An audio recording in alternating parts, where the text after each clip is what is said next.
Here's our tip for today.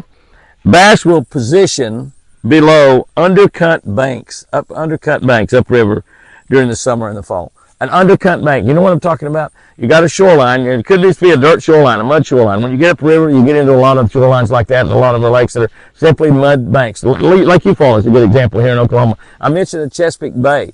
When you get up in the rivers and bays off the Chesapeake Bay, it's just mud banks is all it is. That's all it is. But those undercut banks are banks that are there, and they're undercut.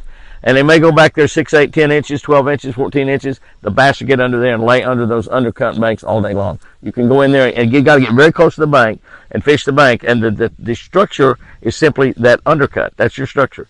And they'll be laying under there. It may depend on the tide, if you're on tidal water, depending on the lake level, if you're on a man-made lake.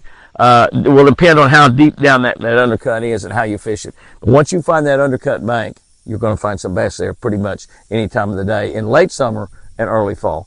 Guys and girls, go out there and have you a great one. Fish lucky. And remember, I sure do love you.